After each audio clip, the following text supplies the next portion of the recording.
Fala galera, muito bom dia, sejam bem-vindos a mais um episódio do podcast Spoilers da Vida. Esse já é o 7º episódio desse ano e esse ano tá voando, né? Eu espero que vocês tenham gostado do conteúdo que eu apresentei até agora e fiquem à vontade para dar seu review, sua opinião, que vai ser muito bem-vindo. Se você ainda não nos acompanha, então fica aqui mais uma vez o convite para você favoritar no seu agregador de podcasts e acompanhar toda semana um conteúdo exclusivo sobre inteligência emocional, liderança, programação neurolinguística e muito mais. E essa semana eu vou falar sobre o cérebro, essa caixinha de surpresas que controla tudo que a gente faz, os nossos comportamentos, as nossas ações. O cérebro, ele é uma estrutura extremamente complexa que vem evoluindo aí ao longo dos milhões de anos, principalmente na parte cognitiva e analítica, e que é responsável por controlar todas as funções do nosso corpo. Ele é como se fosse o nosso maestro. Só para você ter uma ideia, ele é composto por cerca de 100 bilhões de neurônios interconectados que trabalham juntos como um verdadeiro processador de computador. A neurociência ela tem estudado essa dinâmica e ela entende que existem dois sistemas separados do nosso cérebro, né? O cérebro consciente e o cérebro subconsciente ou cérebro inconsciente. E é sobre cada um deles que eu vou falar hoje. E aí, falando um pouquinho do cérebro consciente, toda vez que a gente toma uma decisão, que a gente lembra de alguma coisa, uma coisa recente, que a gente tem que se atentar ao que está acontecendo ao nosso redor, que a gente tem que fazer cálculos matemáticos, a gente está usando esse lado do nosso cérebro, né? O cérebro consciente. Ele trabalha a partir de uma perspectiva de curto prazo e ele também é capaz de analisar situações de maneira crítica e racional. Então é aquela parte lógica do nosso cérebro. É como se ele fosse ali o comandante do nosso corpo, responsável pela maioria das decisões que a gente toma, e aí percebam que eu falei maioria, e dos estímulos, como é que a gente reage, né? Os estímulos externos, aquela parte que permite que a gente tenha consciência sobre o mundo que está ao nosso redor. E reparem, na maioria das vezes, porque existem sim emoções e estímulos da nossa amígdala, e aí quando eu falo amígdala é a do cérebro, não é a da garganta, que fazem com que a gente haja de forma instintiva, que esse instinto sobreponha o nosso raciocínio lógico. Imagina, por exemplo, um cenário onde você está em uma savana e aparece uma cobra na sua frente. Dificilmente você vai parar ali para calcular se a distância que a cobra vai dar o bote pode te alcançar, ou se ela é do tipo peçonhento ou não. Provavelmente o seu instinto vai ser de atacar ou correr, ativando aí o seu modo de segurança da emoção de medo, né? E as estruturas físicas que compõem esse lado, né, do cérebro, digamos assim, que é o lado do cérebro consciente, elas incluem principalmente um neocórtex, que é a parte mais externa do nosso cérebro e é responsável pelo pensamento consciente, a linguagem, a análise crítica, e também tem o sistema reticular ativador, que é responsável pela manutenção da nossa atenção e do nosso estado de vigilância. E o neocórtex, ele é a estrutura mais nova do nosso cérebro, ou seja, dá para perceber que o ser humano naturalmente é instintivo e vem evoluindo aí ao longo dos milhões de anos. Por isso que a gente é tão emocional, né? Por outro lado, e aí falando do cérebro subconsciente, ele é responsável pelos processos como a respiração, a digestão, a regulação da temperatura no nosso corpo. Além disso, ele também controla comportamentos que eu vou dizer que são mais automatizados, né? Comportamentos que se tornam hábitos, como andar, escrever, dirigir, sem que a gente tenha a necessidade de pensar sobre esses processos, sobre esses hábitos, né? De forma consciente. Então, quando você cria um hábito, é nessa parte do cérebro que ele está registrando para que você tenha o menor esforço possível para realizar essas ações, né? Seja dirigir, escovar os dentes, até mesmo procrastinar. E olha, aí a gente tem que ter um cuidado na criação dos nossos hábitos. Mas ele também armazena as nossas crenças, as nossas memórias profundas, ou seja, aquelas mais antigas, que acabam influenciando os nossos pensamentos e, consequentemente, os nossos comportamentos e as nossas ações. Esse lado do cérebro, esse cérebro subconsciente, ele controla o nosso sistema límbico também, que é responsável pelas emoções, pelas memórias emocionais e também pela resposta automática aos estímulos, que a gente acaba chamando de instinto, né?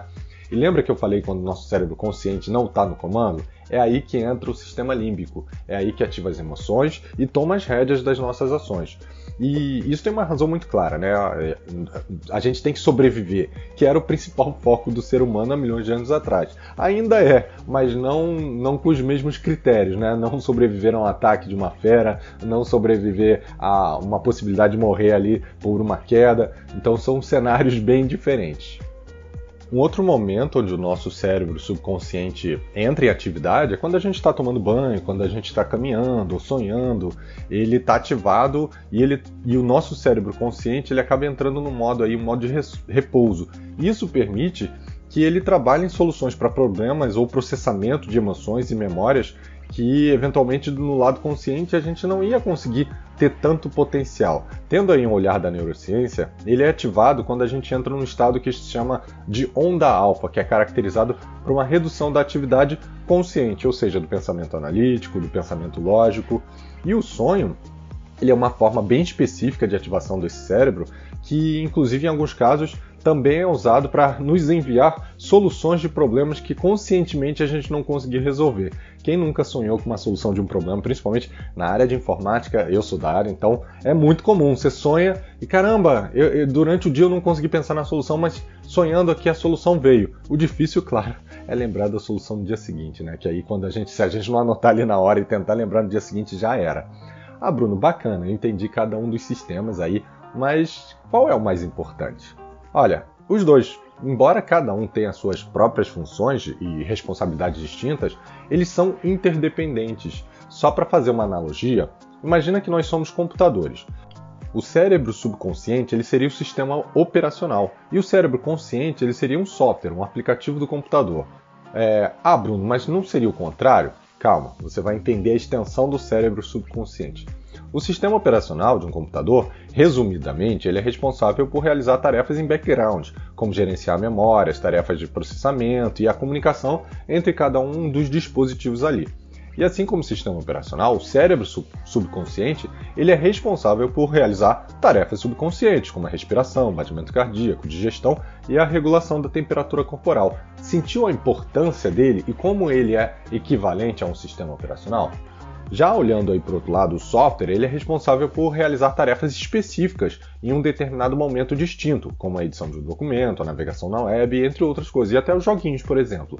O cérebro consciente ele também realiza tarefas distintas, como pensar, planejar, tomar decisões e resolver problemas, mas não está fazendo isso o tempo todo. Por isso que em alguns momentos ele entra nesse modo stand-by, e aí o cérebro subconsciente acaba processando ali um pouco mais.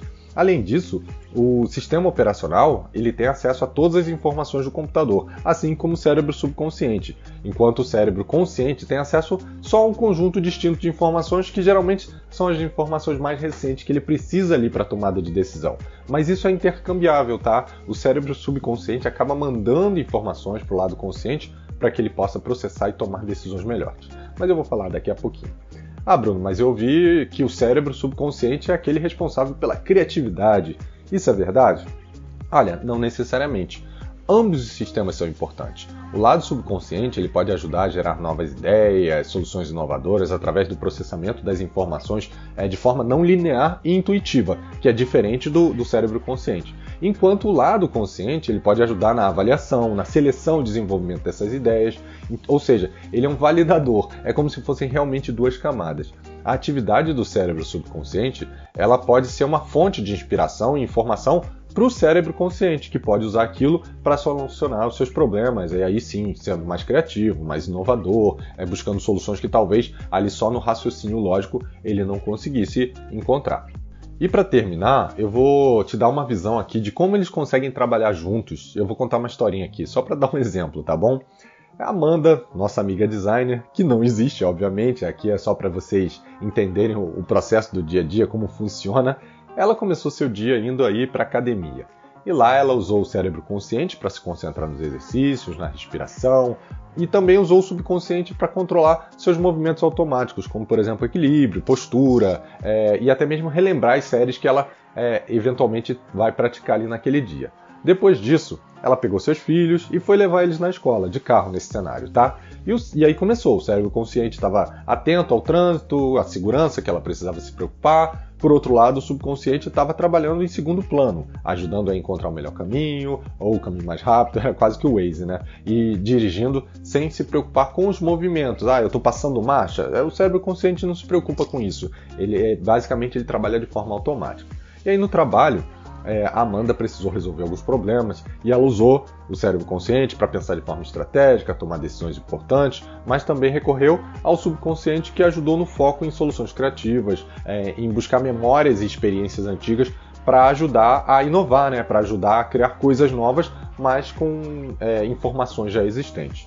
Depois do trabalho, ela foi buscar o filho dela e preparou o jantar. Nesse momento, ela está usando o cérebro subconsciente para manter a coordenação motora, o equilíbrio, buscar as informações de receitas e técnicas culinárias que ela já utilizou em algum momento, que está ali na memória dela, não na memória recente, mas na memória antiga, e ela ativa o lado consciente para execução daquele prato, né? Então, assim, veja como eles vão transitando. E aí, por fim, ela relaxou lendo um livro antes de dormir, e o seu lado consciente estava concentrado na história, mas o seu lado subconsciente estava processando aquelas informações lidas e ajudando a estabelecer ligações com outros conhecimentos de memória. E para quem já leu romance policial, igual a minha esposa, sabe que você está sempre atento ali, tentando identificar qual a característica do assassino, fazendo uma analogia a outros livros que você já leu, né? Que na maioria das vezes vai ser o mordomo com a chave inglesa na biblioteca. E espero que vocês tenham entendido a referência, não é de livro, mas é uma brincadeira. E aqui, pessoal, é para mostrar como os dois sistemas são extremamente importantes e interdependentes. E no momento que a gente está, por exemplo, correndo na praia, tomando banho, sonhando, fazendo exercício na academia, são ótimos momentos para a gente ativar o nosso cérebro subconsciente, para resolver problemas que talvez a gente esteja ali batendo na mesma tecla e não consiga.